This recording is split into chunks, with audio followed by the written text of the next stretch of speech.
Selamat datang di Korses 2021. Ketika Korses ku ikuti, disitulah IPK ku akan meninggi.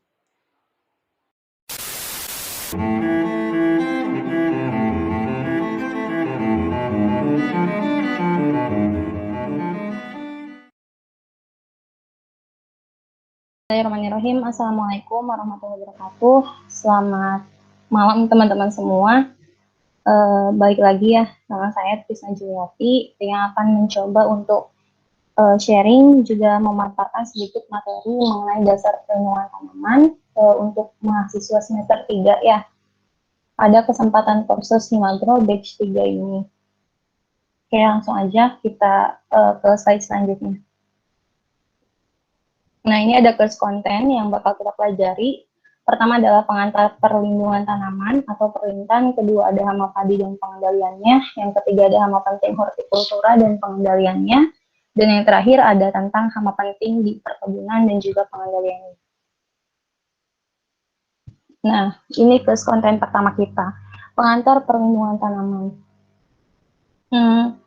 Hal yang menjadi latar belakang daripada adanya kegiatan ataupun aktivitas perlindungan tanaman adalah program intensifikasi pertanian dari pemerintah melalui Panca Usaha Tani. Panca Usaha Tani ini meliputi beberapa aspek. Pertama adalah penggunaan benih ataupun bibit unggul berkualitas, kemudian ada pengolahan lahan yang baik, pemupukan yang tepat dan berimbang, pengairan atau irigasi yang baik, dan ini yang keempat itu perlindungan tanaman dari OPT atau hama, patogen, dan jelma OPT-nya itu yang akan kita pelajari di dasar perlindungan tanaman ini. Itu dasarnya. Nah, secara umum, kendala peningkatan produksi ini disebabkan oleh faktor abiotik. Lingkungan, misalnya ada bencana alam, banjir ya. Banjir itu nanti bisa juga mengakibatkan penurunan produksi ataupun potensi hasil pertanaman. Misalnya pada tanaman padi yang tidak suka tergenang ya, padi sawah, padi tegalan itu nanti akhirnya mengakibatkan akarnya membusuk ataupun hal-hal lain, bencana alam yang lain. Nah, faktor lingkungan yang kedua adalah biotik. Ini disebabkan oleh OPT. OPT itu tadi meliputi hama, patogen, dan bioma yang sama-sama menyebabkan penurunan kuantitas dan kualitas hasil panen serta berdampak pada kerugian ekonomi tentunya.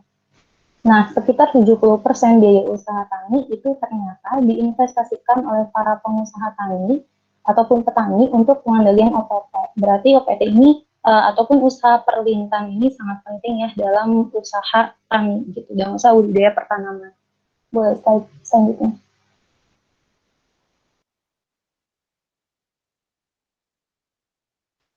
Baik, adanya perlintan ini digunakan untuk apa sih? Untuk mengeliminasi gangguan OPT. Ketika ada yang dieliminasi berarti ada yang dipertahankan dan juga ada yang dihilangkan. Kenapa perlu ada yang dipertahankan? Tidak lain tujuannya adalah untuk menjaga keseimbangan ekosistem atau yang disebut dengan agroekosistem. Nah, dapat dilakukan dengan cara preventif maupun kuratif. Preventif itu merupakan tindakan pencegahan ya. Berarti sebelum hama itu masuk. Misalnya dengan kultur teknis, pengaturan jarak tanam, rotasi tanaman, pengaturan waktu tanam, dan seterusnya. Nah, kalau kuratif ini dia adalah upaya untuk mengobati. Jadi, ketika tanaman sudah terserang, baru kita melakukan tindakan, misalnya secara mekanis, fisik, ataupun kimiawi. Nah, perlintan ini dilakukan dengan taktik pengendalian terpadu dengan memperhatikan aspek lingkungan hidup, sosial ekonomi, dan kesehatan masyarakat. Hal ini biasanya disebut dengan pengelolaan OPT terpadu. Nah, biasanya dalam pengelolaan OPT terpadu ini atau PHT, pestisida merupakan pilihan terakhir karena kita lebih mendahulukan tindakan preventif pencegahan berupa kultur teknis tadi. Nah, dasar penggunaan pestisida dalam pengelolaan OPT terpadu ini ada yang disebut dengan ambang batas ekonomi atau batas ambang ekonomi. Jadi ketika keberadaan si hama itu sudah melebihi daripada ambang batas ekonomi, itu artinya hama tersebut berpotensi menyebabkan kerusakan ataupun kerugian secara ekonomis. Kedudukan perlintan ini menjadi jaminan dalam mempertahankan produksi tanaman dari gangguan OPT. Makanya tadi kenapa sebesar 70% biaya usaha tani itu diinvestasikannya untuk usaha perlintan. Next.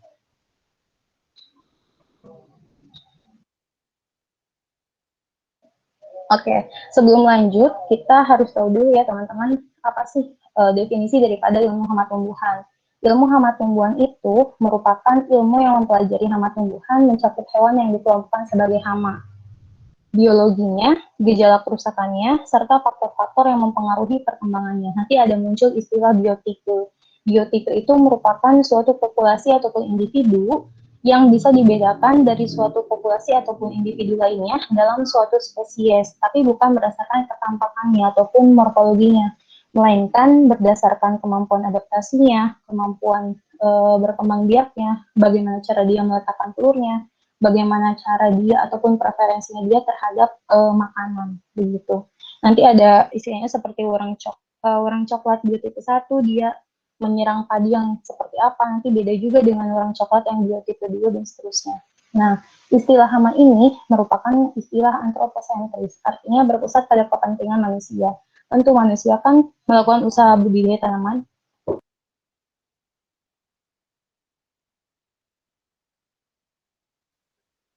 usaha budidaya taman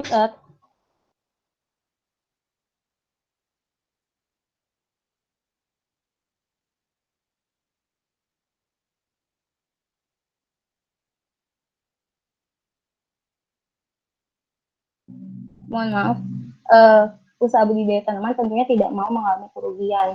Nah, karena memang di alam itu secara alami binatang ya binatang, hewan ya hewan gitu. Tidak ada istilahnya mereka yang mengganggu ataupun merusak. Karena masing-masing memiliki peran untuk menjaga keseimbangan ekosistem. Hama ini hampir seluruhnya merupakan serangga herbivora. Istilah hama merujuk pada binatang penyebab kerusakan tanaman yang overview ataupun sudut pandangnya subjektif dari sudut pandang manusia yang memiliki kepentingan tadi. Boleh next?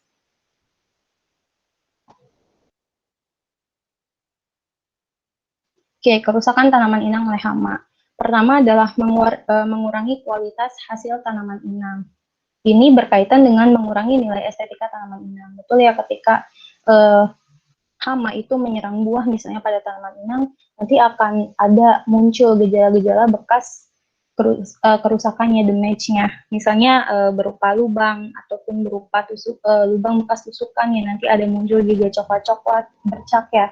Ini terutama pada masyarakat kota ataupun masyarakat dari negara-negara maju, mereka memiliki preferensi yang berbeda dengan kita yang di negara berkembang ataupun di pedesaan. Mereka memiliki ataupun menghendaki pangan dengan level tinggi ataupun high grade ya. Jadi tidak mau ada bekas kotoran serangga di sana. Kemudian juga bertindak sebagai faktor patogen tanaman. Ketika hama sudah menyerang suatu biomasa dari tanaman inang, misalnya buah tadi, nanti hama itu akan merusakkan ya. Misalnya dari penggerek, itu akan melubangi bagian daripada buah misalnya.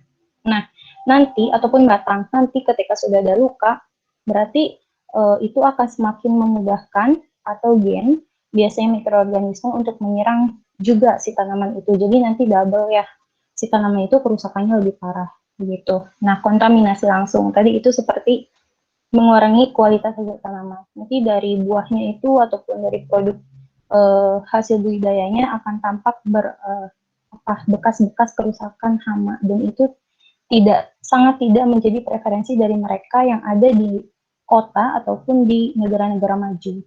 Pengeluaran biaya untuk tindakan pengendalian, betul. Embargo, karantina, dan peningkatan ekspor. Embargo ini merupakan aktivitas penolakan suatu barang yang akan diekspor ya, akibat dari keterlacakan bahan berbahaya. Jadi nanti kalau kalian sudah belajar bagian karantina, gitu ya, karantina pertanian, ketika akan dikirim itu harus di-cross-check dulu apakah itu membawa hama ataupun penyakit atau tidak. Karena kalau misalnya nanti diloloskan begitu saja, hama ataupun penyakit itu akan mudah berkembang di negara lain ataupun di daerah lain. Next slide.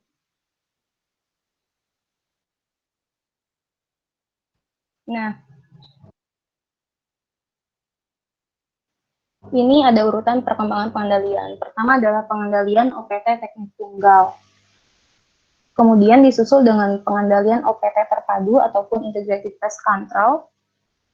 Si integrated pest control ini merupakan pengendalian yang menghindari resistensi dan resurgensi.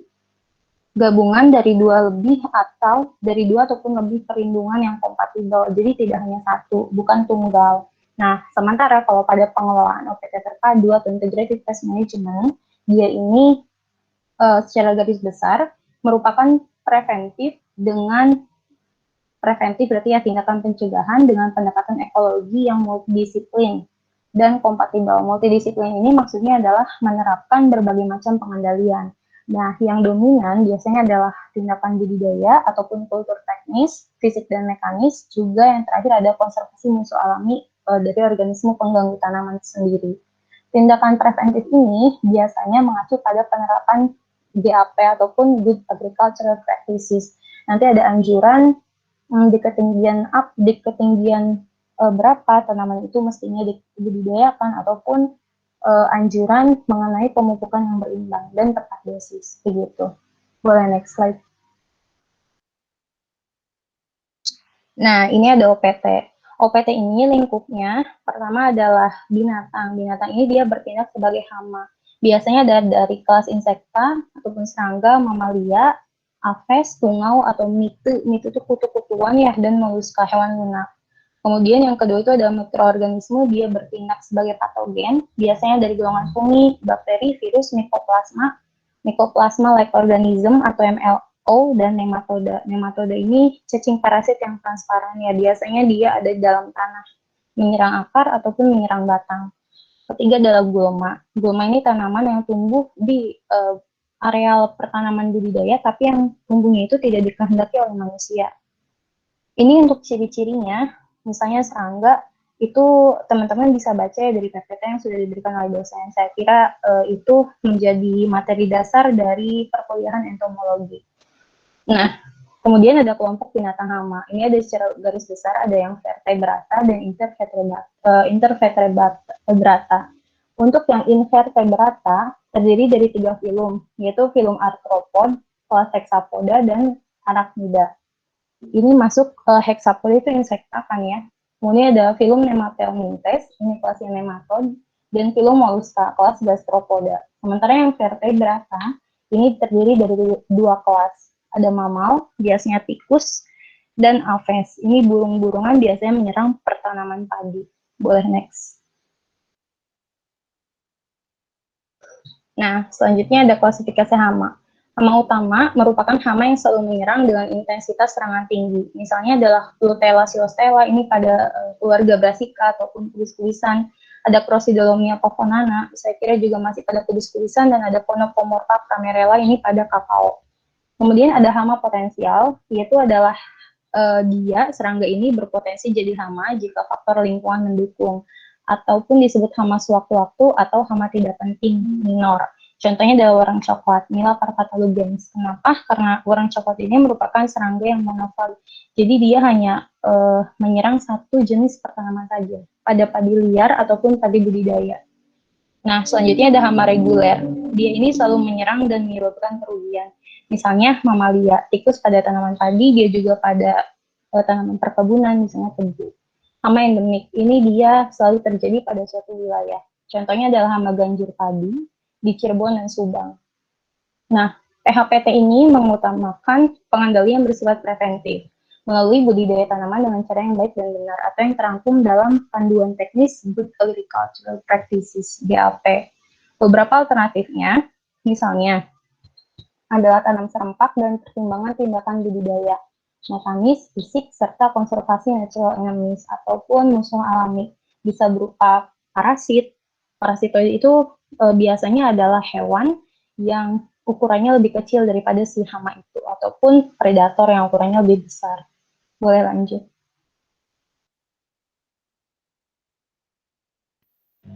Oke, kita ke hama padi ya. Mulai, ini ada PBP, penggerek batang padi. Gejalanya, pucuk daun menguning, daun tanaman muda dicabut dari anakan. Dia ini menyerang tanaman padi pada fase larva. Pengendaliannya biasanya dengan tanam serempak. Untuk apa? Untuk membatasi sumber energi ataupun sumber makanan yang bisa diperoleh dari si hama tersebut. Kemudian bisa juga rotasi tanaman untuk memutus siklus hama, bisa juga dengan penanaman varietas tahan. Secara fisik sejak persemaian itu sudah mulai dimonitoring.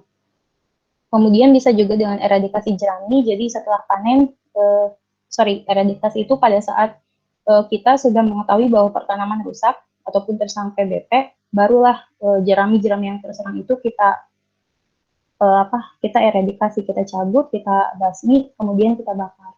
Nah, bisa juga dengan NE ataupun natural enemies. Ini biasanya dari anak sipa, metiose, dan trikograma. Yang sering itu trikograma saya kira. Kemudian bisa juga menggunakan insektisida yang statik dan efektif. Nah, yang kedua ini hama dominan juga ya, sepertinya di pertanaman padi ada Milaparvata lugans atau urang coklat. Atau urang coklat itu brown plant hopper, BPH. Gejalanya tanaman mengering dan terjadi gejala hopper burn atau tanaman seperti terbakar ya. Awalnya memang kuning, tapi lama-kelamaan dia menjadi coklat dan akhirnya rebah. Dia juga menyerang pada fase larva, dan ini merupakan hama yang monofag. Pengandaliannya dengan tanam serempak tadi untuk membatasi sumber makanan, kemudian juga dengan penanaman VUTW atau varietas unggul tahan mereng. Bisa juga dengan menghindari pemupukan N berlebih, karena ketika N berlebih, maka akan mengakibatkan batang tanaman padi ini menjadi sukulen berair, sehingga itu akan lebih memudahkan larva daripada Milaparvata lugans ini untuk menyerang. Bisa juga dengan eradikasi, tadi pembasmian yang terserang, juga dengan sanitasi, ataupun pembersihan lahan. Atau kita juga bisa dengan memanfaatkan natural enemies dari Anagris sp, Tetrasticus, Opionea, dan Piderus. Dan jalan terakhir adalah menggunakan insektisida jika populasi dominan nimfa. Nah, teman-teman, sebelum kita lanjut, saya mau menotis dulu bahwa Prof. Budi ini biasanya lebih suka referensi pembuatan soalnya itu adalah pada hafal terhadap nama-nama Latin gitu ya. Jadi ini teman-teman harus paham ataupun harus hafal nama-nama Latinnya.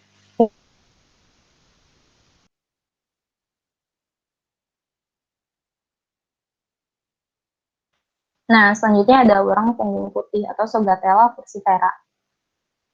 Nah, WC dan WPP ini memiliki siklus hidup yang paurometabola, potensi reproduksi tinggi atau daya keperindian, salah satunya karena resurgensi. Jadi resurgensi ini merupakan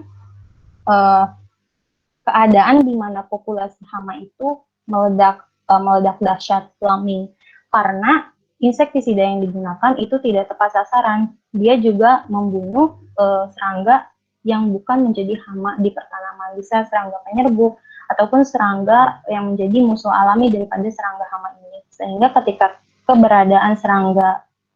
ketika keberadaan musuh alami hilang, maka serangga hama akan lebih mudah berkembang dan sering menyerang bersamaan pada tanaman stadia vegetatif. Pengandalian dilakukan dengan beberapa cara, misalnya dengan varietas tahan, spring 431, 32, dan 33, pemilihan teknik budidaya tanaman, monitoring perkembangan urang dan musuh alami, penggunaan insektisida selektif yang sistemik bekerja secara bertahap. Itu maksud dari sistemik ya, karena insektisida itu ada sistemik dan kontak. Kalau yang kontak itu dia bersifat meracuni perut cara kerjanya. Dan juga dia tidak pandang bulu cara kerjanya.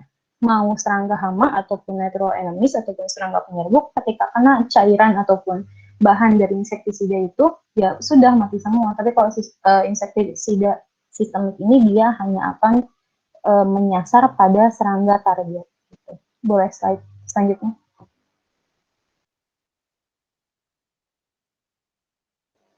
Nah, ini ada WH ataupun urang hijau. Bahasa Latinnya adalah Nepothetix sp. Dia ini familiar sekali dengan vektor penyakit tungkok.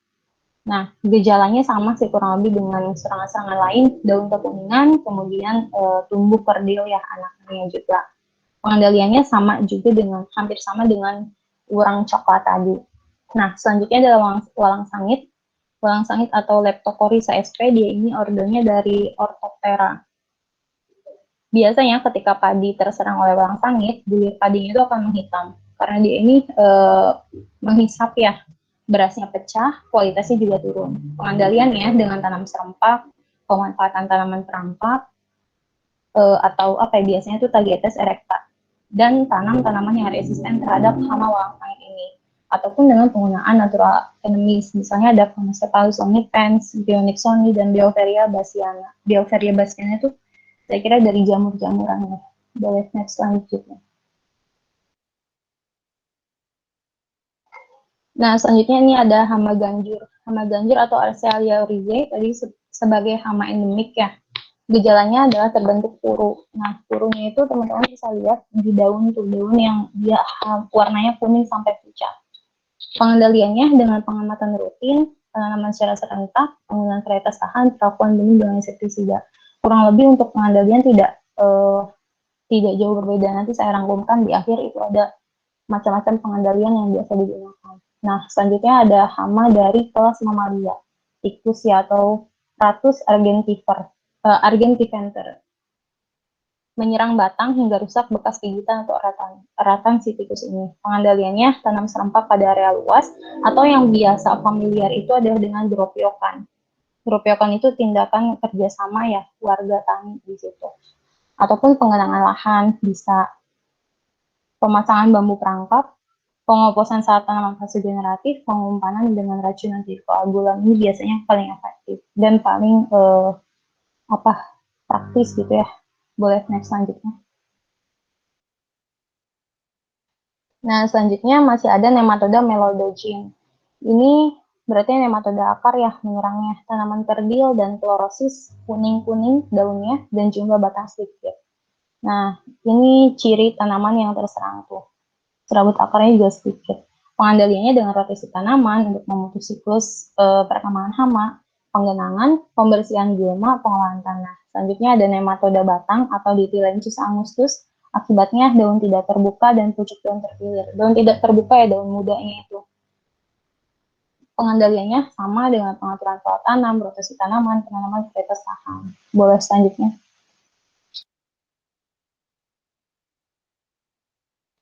Nah, ini ada kelompok hama dari kelas Aphes atau burung.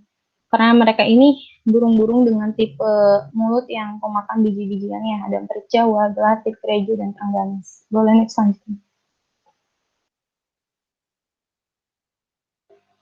Nah, sekarang ada hama hortikultura dan pengendaliannya. Pertama adalah lalat kacang, Ophiomyeta scheoli.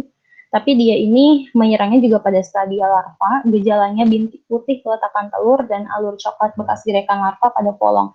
Kalau teman-teman lihat itu di gambar yang paling kanan, nah itu daunnya ya. Nah itu adalah peletakan telurnya yang putih-putih.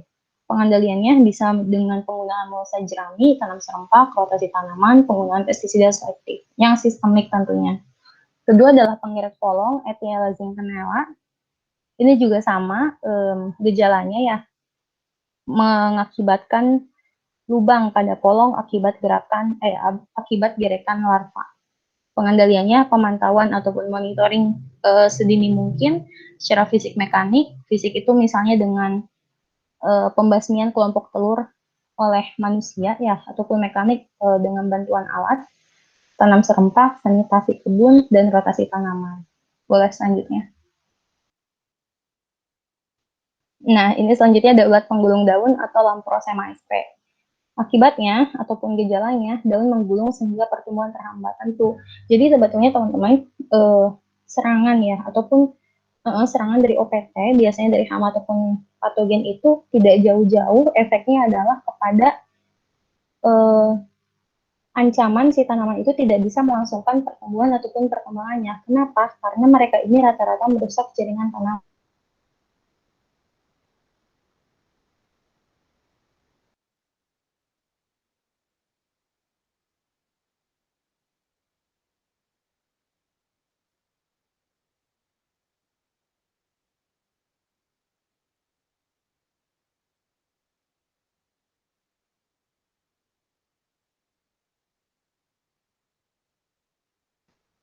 Baik, untuk pengendaliannya saya kira bisa dibaca saja ya. Selanjutnya ada ulat gerayak atau Helicoverpa nigera.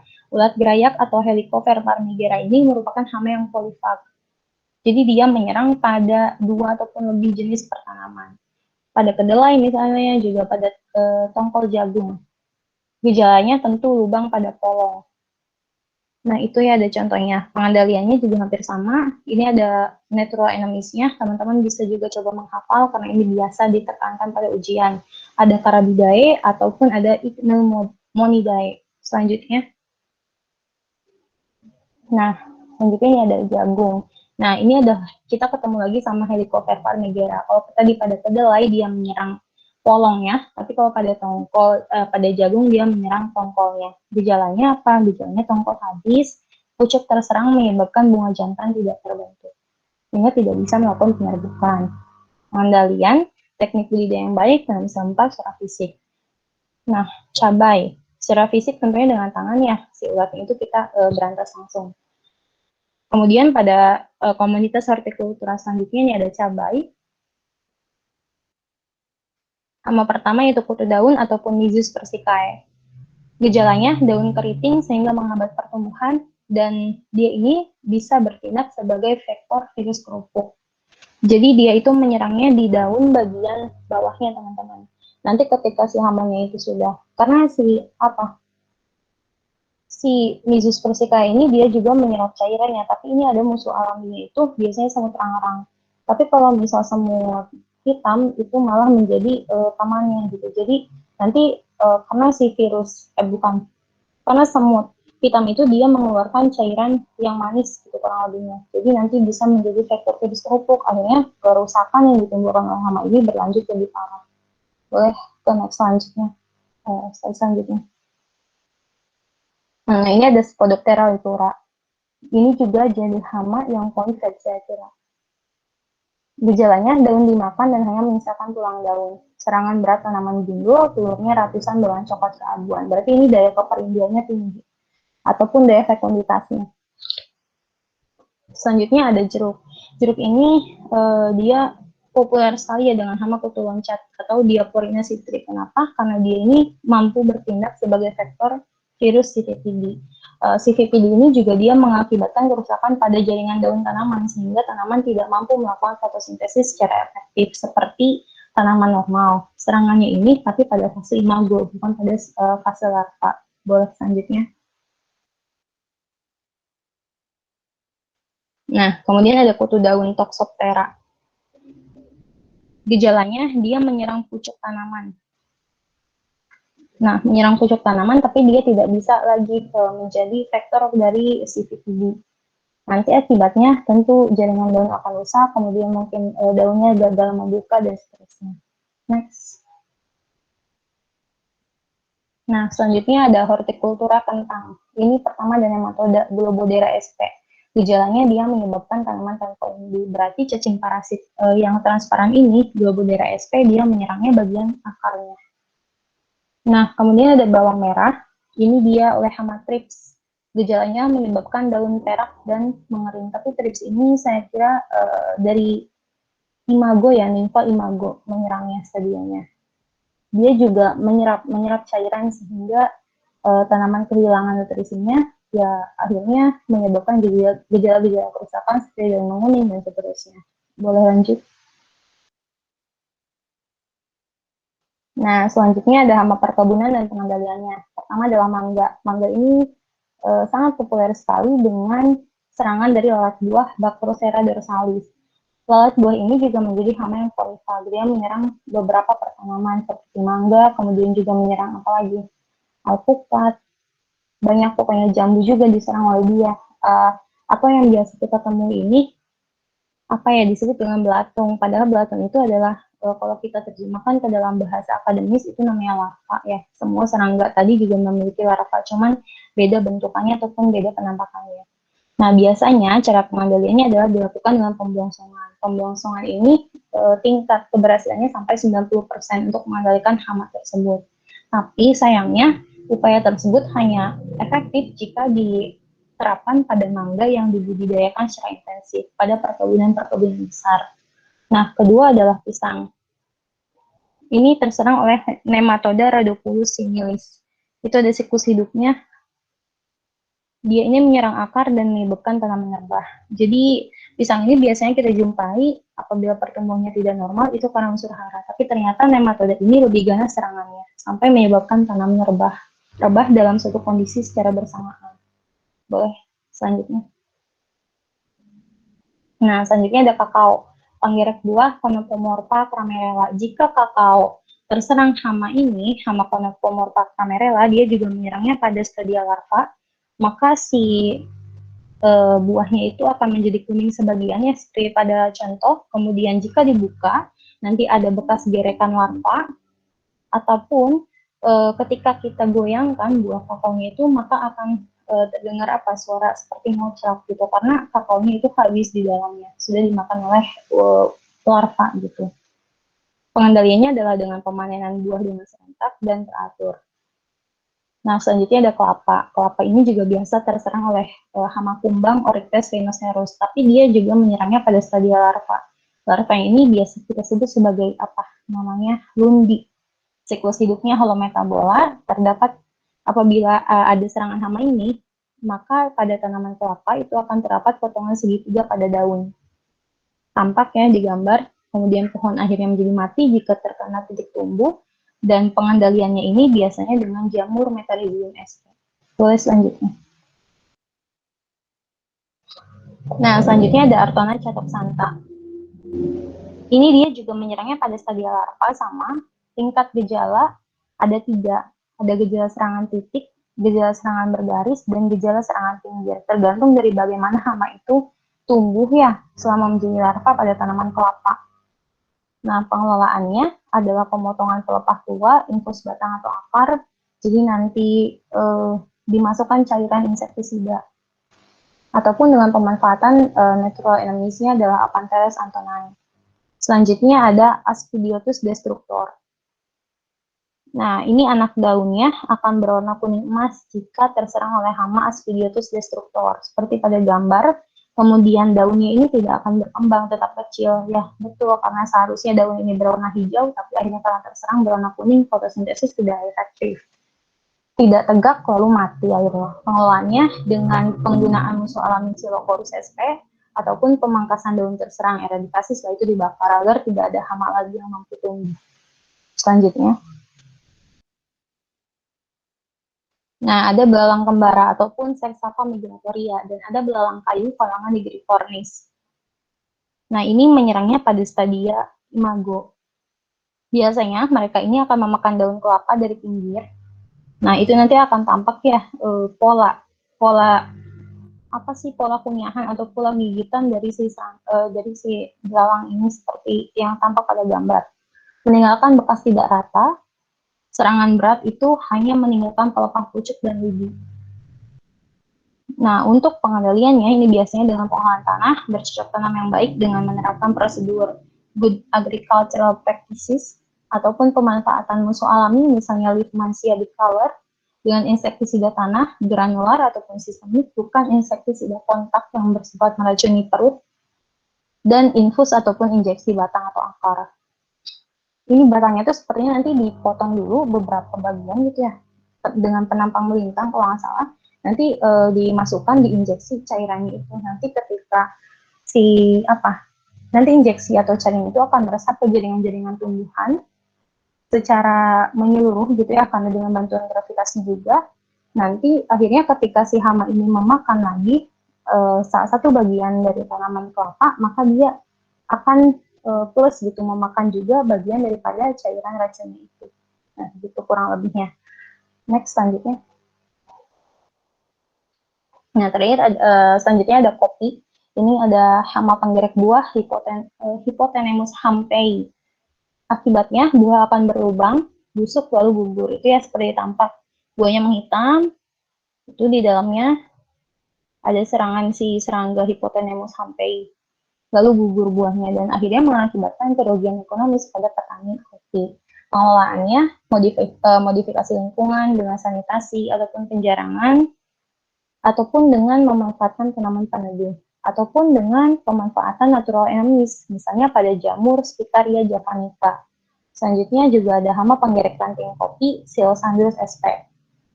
Gejalanya, ranting terserang mengering lalu mati. Ranting yang terserang oleh gerekan dari larva Psilocybus ini, dia akan mengering lalu mati. Pengelolaannya dengan pemanfaatan musuh alami Tetrastipis sp. Selanjutnya.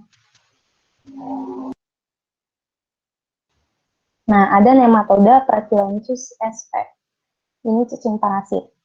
Dia menyerang akar ya, berarti karena gejalanya mengakibatkan akar luka, serabutnya sedikit, itu lihat yang terserang serabutnya sedikit sekali, sementara yang sehat itu tumbuh subur. Kenapa akhirnya akar luka ini atau serabut sedikit akhirnya mengakibatkan kerugian ekonomi? Karena root hairs ataupun rambut-rambut akar itu adalah bagian utama, bagian inti, bagian dominan yang mampu melakukan penyerapan unsur hara dari tanah. Jadi ketika si tanaman tidak mampu menyerap unsur hara, berarti dia tidak bisa melakukan fungsi metabolisme secara normal kan. Mungkin nanti akhirnya akan mati juga tanaman itu.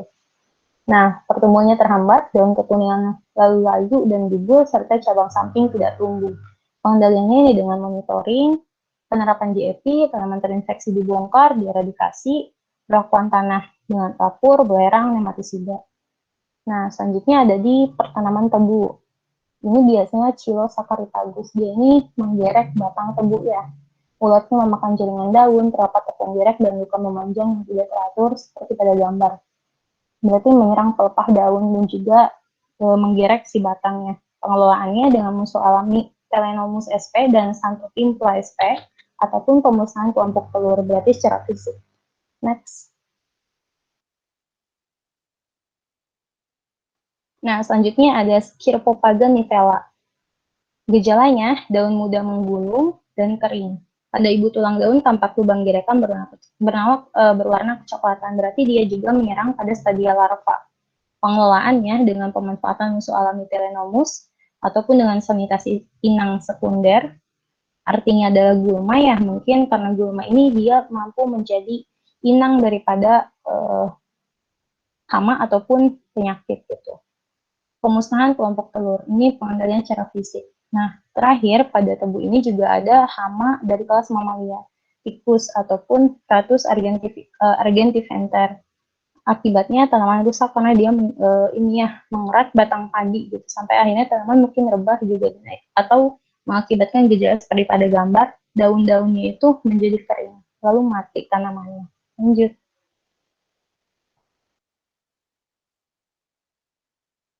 Nah, selanjutnya ada pada teh.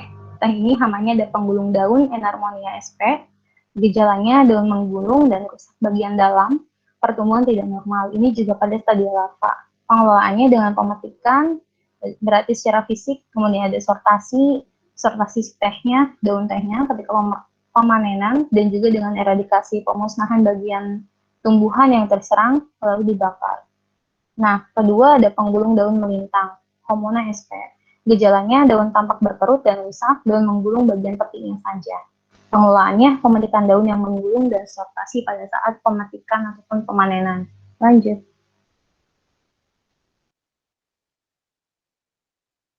Nah, selanjutnya ada kapas. Ini hama pertama adalah Sumdapteryx bigutula. Gejalanya ujung daun menguning dan berkerut, kerdil, kuncup, membuka lebih awal, dan gugur. Pengelolaannya dengan pemanfaatan natural enemies, misalnya kumbang kubah, kepik, laba-laba, dan secara fisik mekanis. Kedua ada penggerak buah kapas dari Helicoverpa nigera, dia ini hama polifag ya teman-teman.